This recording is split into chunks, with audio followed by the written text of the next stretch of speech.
Welcome everybody, welcome IBD community. My name is Thomas Rösch. I'm the host of a vodcast called IBD Essentials. And I'm very happy to hand the word over to my good friend Axel Dignass. Welcome, Axel. Axel, you will be starting an IBD podcast, IBD Essentials. And you are the so-called anchor man, anchor person, whatever. So maybe if you let me do that, we start a little bit with yourself, with your person. Where are you from originally? Yeah, thank you, Thomas. It's a great pleasure to talk to you. And I was really impressed about your IBD, your endoscopy podcast. Tremendous. I watched it several times and it's brilliant. So I was really happy when you came to me and thinking about it. So where did I start? Where did I come from?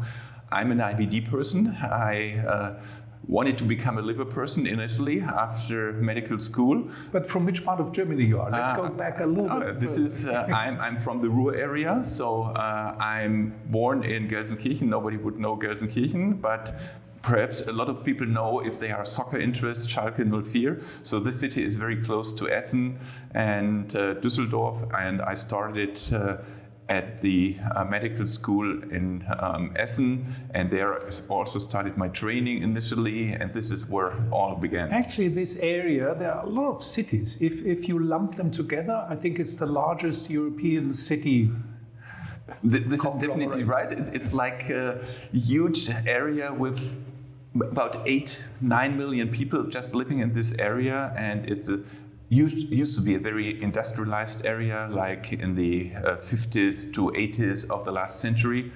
And then it moved a little bit. Certain areas are now not the best areas in Germany because there is no coal, no steel industry, so this is all gone. But some of the cities like Essen went to technological adventures. There are some bio companies, and I think this is now the main area. So they're coming back, right? Yeah, they are coming back slowly, but coming back. At least half of the part is coming back. From somebody, I'm from Munich, from somebody like me, when I first had a train ride, there was every 5 minutes another rather big German city. So I was surprised how close together they all This are. is amazing for Germany. In Germany we do not have these big cities. Berlin is the biggest with like almost 4 million people.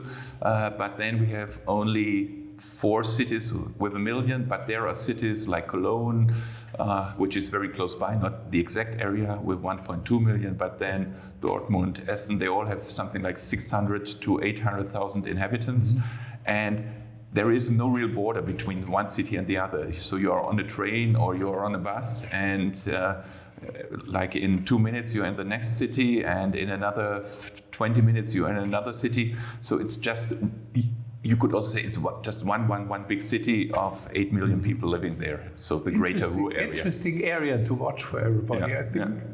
So Essen, I think there was a German Congress once. Yes. The German National Congress, and they have a pretty good opera house, which is one of my passions. So, but there is more to Essen, I guess. No, that's true. But it was the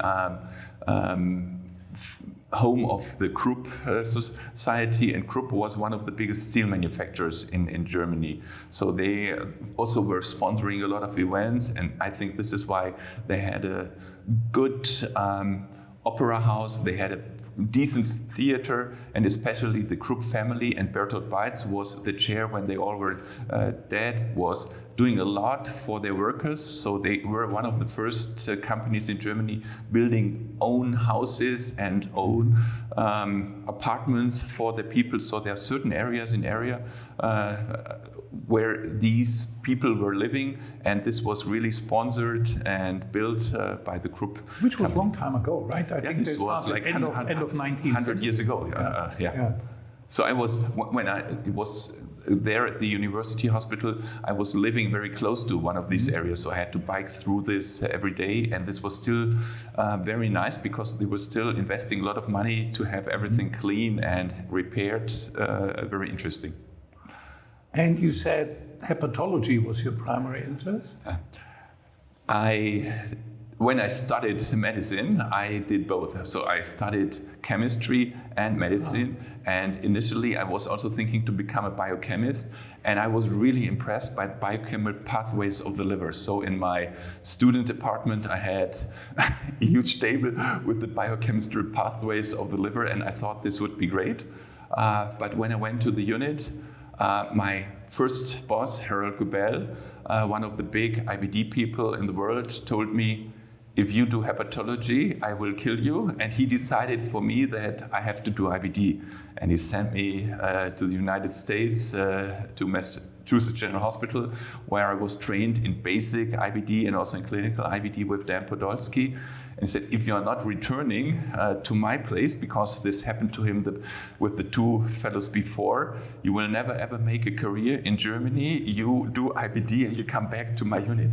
Now I can really laugh about it, and I think this was the wisest decision forever, because for me it's a perfect field. It's a lot of clinical things, but there is a lot of innovation, especially now I'm lucky in the past 20 years.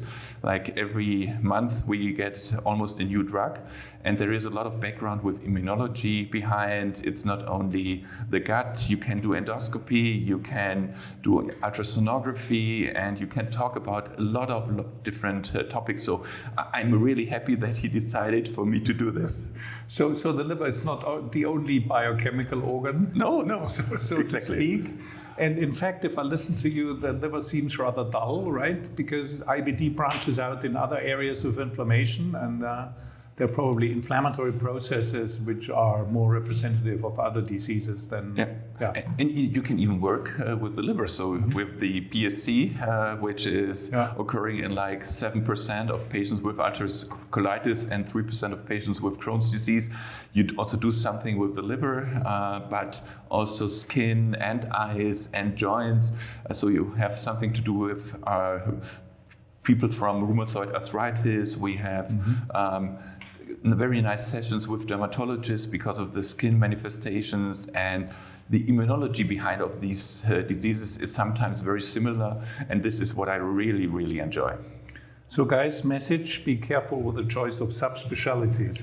So here are we in IBD, and so what did you do in the US? Where were you? And this was very, very nice. I was in Boston, and this was when I was 27 or something. For me, it was the first time in the US, and I have never seen the people there. So I arrived in Boston at Massachusetts General Hospital with Dan Podolsky, who later on became president of the AGA, editor of gastroenterology, and several other more and very important tasks. And this was really funny because at that time, this was one of the biggest centers of IBD. He had a huge grant where he could do a lot of things. And when I arrived, this was also funny. So I had a grant by the German Research Council. And when I arrived, he told me, we have finished this project. You cannot do it. You have to do another project. On my first day... Sorry, first of all, I mean, in Europe, in Germany, as a student, you never get to the professor, right? But here you did? I was hosted by him, and before, because it was far away, we were not emailing. At this time, we were sending either letters or faxes. So we were sending faxes, and I made a proposal. I would like to do this, and it's a wonderful idea. You can do this. But then probably some other fellow did what I was thinking to do, and he told me, this is done. You have to do something else. I was a little bit shocked, but in like 3 hours, he told me there are 5 areas you see as a very good candidate to work. And he gave me a lot of literature at this point of time. So you had still the papers. I got 350 papers. And I couldn't understand two topics. In print form. In print form. Yeah. Couldn't understand 2 topics at all. It was too complicated for me. And 3 I liked a lot. And I picked one. And I think this was where I really, really was lucky. So I started to work on intestinal repair mechanisms, intestinal wound healing. Because IBD, the ulcerations, there is a barrier problem. And at this point of time, and even today, we still do not know what is egg and what is hen. So what is the cause of IBD? Because this is why it's so interesting. It's one of the diseases where people do research for more than 100 years, but we know a lot about the etiopathogenesis, but we really do not know the cause of the disease. And there was a group or part of people saying it's a barrier disturbance, and this is then causing the immune disbalance. And there are other people saying, oh, it's a problem of the immune system. There is an impaired immune system, and this is causing damage, and the damage is perpetuating the inflammation. And still, we do not have the solution. And I was starting as the guy who was believing it's just the barrier. We have to heal the barrier. When we heal the barrier, the inflammation will turn down. Now, in the past 30 years, I also worked with the immune mechanisms, and this is where we all have the drugs now interfering there. But it was a very, very funny time. So this was where I started. But again, it's amazing. You know, there's the big professor with a big name, and he gave the student a choice. There was probably like a test, right? What would you come up with? This was probably one thing, and for me it was also strange seeing how it works. So there I was just working with him. I had, at the same time, a colleague of mine, also from the University of Essen, was in a pancreas lab, also in Boston, and this was a huge group. So everyone in the group, there were 10 people, was doing just a tiny small piece of a project, and they were all working on the same thing. With Dan Podolsky, he had like 4 fellows, and the 4 fellows were doing individual projects. And this was for my first 4 or 5 papers. It's just Dignas and Podolsky, no other authors. Later on, I took some authors because we became friends on the paper, and they helped and showed me some techniques. But this was really something you could die or doing a great job. There was also one colleague from Japan, and he was working there for 3 years and had no paper. So having a German grant, I always told him, I need this and I need a paper. But I even have a paper. He suggested to do this, and then the paper was rejected by the American Journal of Physiology, and said, it will not go to another journal. This is not bad, not good for my CV. And I told him, Dan, as a German, we need the paper. I would like to submit the paper to GUT. So I submitted the paper to GUT, and the paper was accepted by GUT straight away. And in the acknowledgement, you can read, I'm very thankful to Dan Podolsky for providing support to do this research and doing the project. So he didn't want to be, at that time, on a European journal or a journal like GUT, only gastro. And this was one of my funnest stories, to be honest. So you do a paper when you're 30, have it in GUT, and your mentor doesn't want to be on the paper.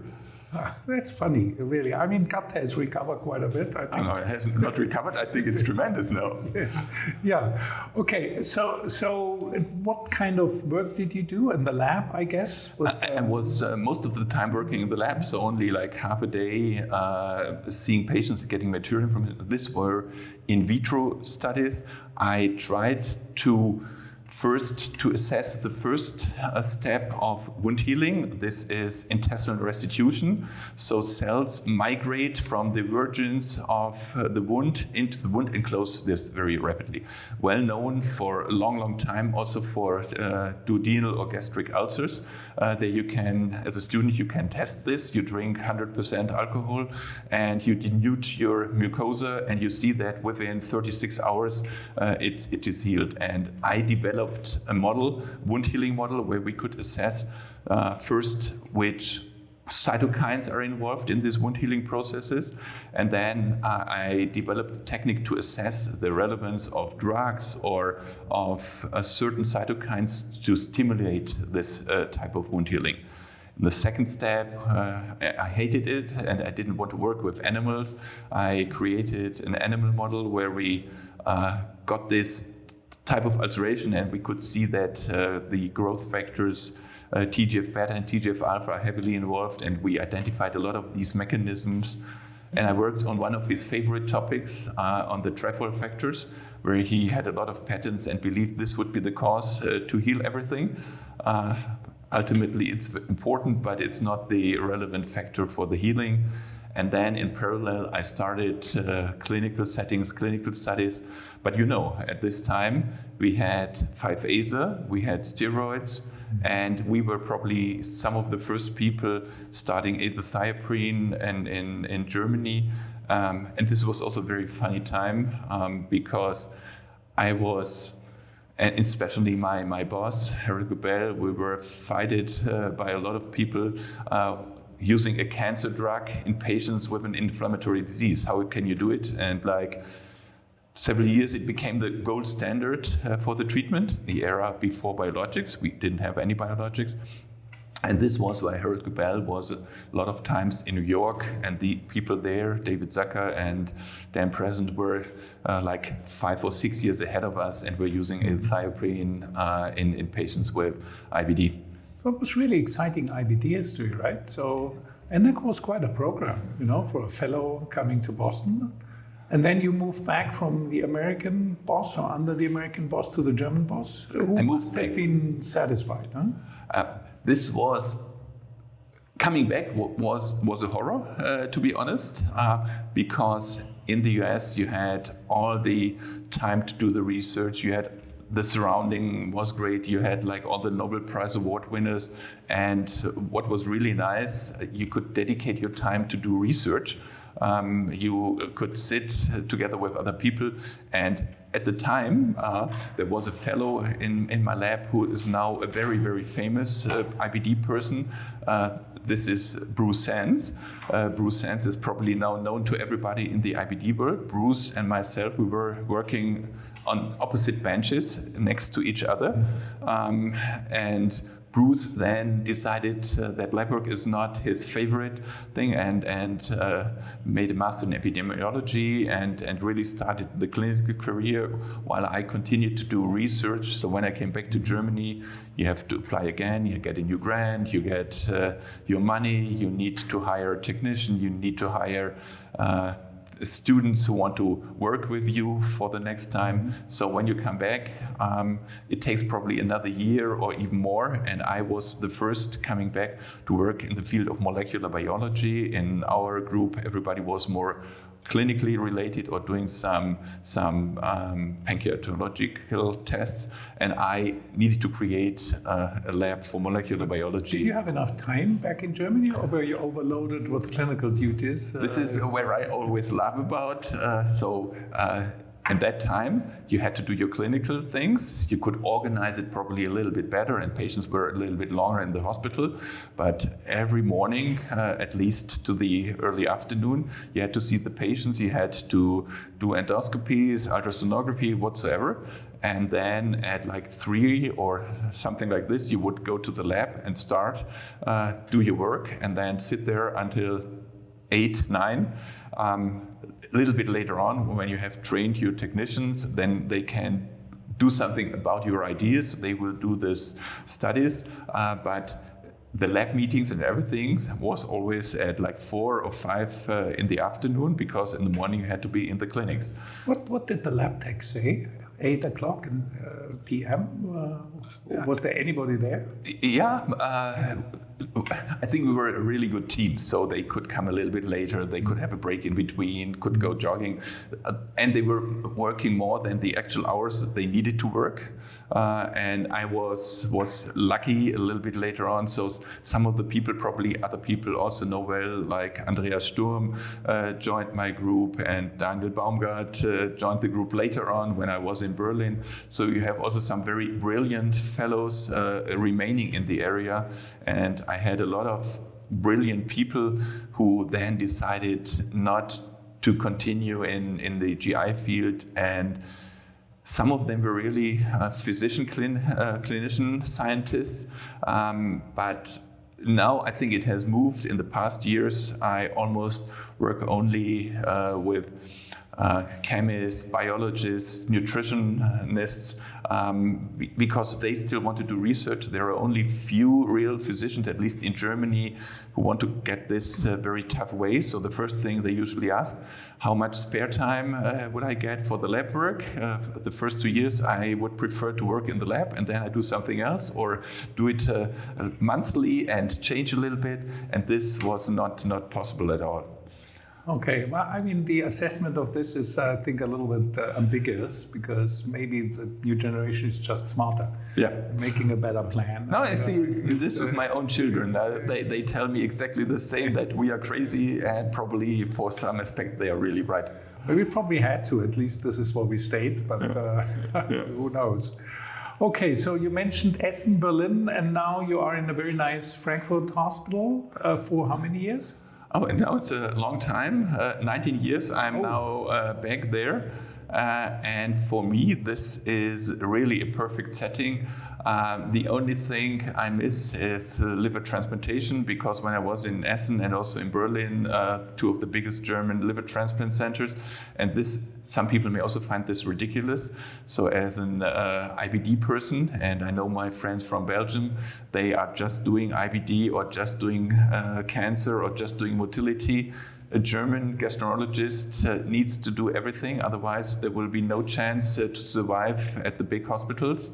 And in Germany, it's still, you get the best fellows when you have a position at a huge hospital, and you need to have some inpatients, because still for outpatients it's very difficult to get younger people, because you need trained people. So there is the perfect setting, especially for the gut. If you have a perfect surgeon, if you have a good radiologist, a good pathologist, you can build up a nutrition team. I have something which is very special. I have psychologists in my team, so they do psychogastroenterology. They are under my supervision and not in the department of psychiatry. And we have a huge study center. We have IBD nurses. So this is a perfect setting. And once you are ahead, you can also distribute a little bit. So I have I think, a wonderful endoscopy unit. I'm now not doing the endoscopies myself, but I used to be trained, and everyone has to do ERCPs and ultrasonography and all these type of things. I think once you really have so many things to do, it's better you have people doing it on a constant basis. And we do all the procedures you can imagine, from POEM to whatsoever. So this is very good, because you can have all the patients in your own unit, and you can really develop a plan and can train people how you would like to have a clinic set up. Yeah. Well, that's another discussion, maybe broad versus focused. Yeah. But I think for what we are sitting here for, it's very good that you are so broad. So, of course, it's an IBD podcast, but could you tell us at the end of this very nice conversation, what's your plan with IBD Essentials? I think it will be several-fold. I think it can be something like we were doing together. So just talking about biographies, because I feel we have so many exciting and interesting people in the field of IBD. But I would also really like to cover the most recent research. So when we are at meetings like ECHO, congresses, UEG, DDW, that we have a podcast with people presenting the data there, so you will get it online immediately after the meeting. There are some very exciting papers. So we have very frequent papers in the New England Journal, in Lancet, and I would like to interview the authors to talk about the background. And I would also, with some of the key experts, like to discuss areas that are under discussion. So what is the relevance of mucosal healing? What is the treatment sequence of medications? Is it different to treat children or geriatric patients? What is the use of endoscopy or intestinal ultrasound in the monitoring of IBD patients? Is monitoring relevant at all, or do we just have so perfect drugs, need to treat the patients with the drugs we have?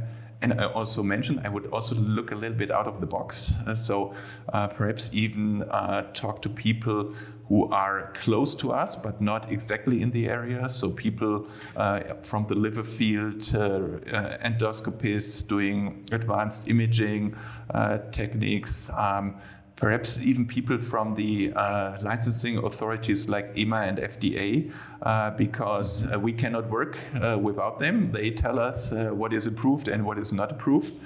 And in our field, it's also very important we have shared decision making. We talk with patients, so I would like to talk with representatives of patient organizations, because this is one topic which also is, I find, very interesting. There is a huge gap between the ambitions of physicians or healthcare professionals in general and patients. Just one example. We would like to cure the patients with the best drug. They are a lot in fear of side effects of these medications, for instance. Or we are really afraid when we see blood in the stool and the patients complain about urgency so that they cannot reach the toilet on time and may have an accident.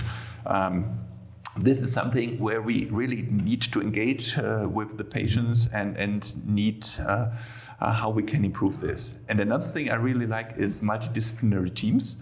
So this is why we need probably to talk to surgeons, to pediatricians, and as you already heard, I think this will last for 100 or 200 podcasts. Even I stopped counting, actually. What we know today, and as I told you, like every 3 months, we believe we have a major new breakthrough or new drug or new idea. So I think there is a lot to talk, and I just started to ask my friends and colleagues, and they are really excited about this. And I think that it will not be too boring. I will even ask some co-hosts, so they will help me to do the work, and we will cover hopefully the whole world, that it will be really a multinational project. And not only a German discussion like we have today. No, it won't. I think we can promise. So that's very exciting. Axel, thank you so much. And guys, come back. We will do it, Axel will do it actually on a 2-weekly basis for the start. Let's see where this goes. Thank you very much. It was a great pleasure, Thomas, like always.